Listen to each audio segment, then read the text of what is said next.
This is MoCo Stage Stories with Ed Czekreski, the Executive Director at Roundhouse Theater. So Ed, Roundhouse Theater emphasizes being a theater for everyone. Can you tell me more about that mission? When we renovated the theater in 2019, the artistic director, Ryan Roulette, and I wanted to put a sign in our lobby that said Roundhouse is a theater for everyone, all ages, all genders, all sexualities, all immigration statuses, things like that. And as we were working through a strategic planning process to come up with a new mission, we walked past that sign one day and realized that encapsulates everything we believe Roundhouse stands for. That theater is really for everybody, no matter your standing in the community, your socioeconomic status.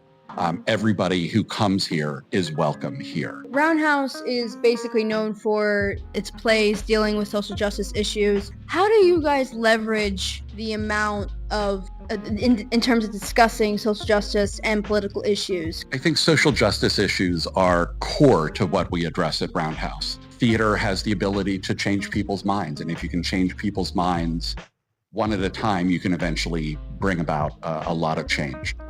We've talked about Roundhouse being a theater for everyone, and that's the top line of our mission.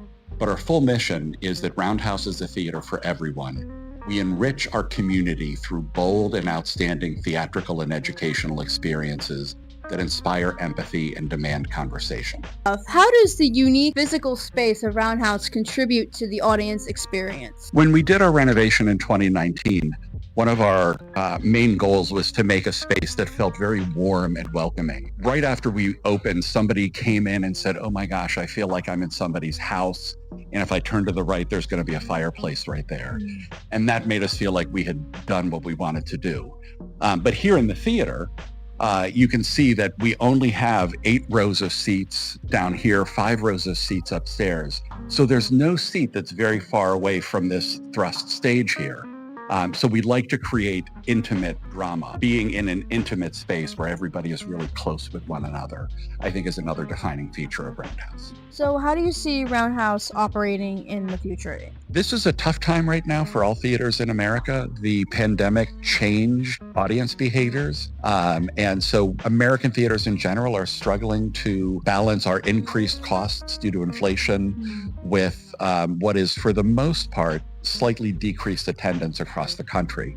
5 years from now, I would expect that Roundhouse will be doing very similar programming to what we're doing, speaking to the current moments in our country, putting DC's best theatrical artists on stage and on our creative teams, and continuing to grow our audience and our base of supporters.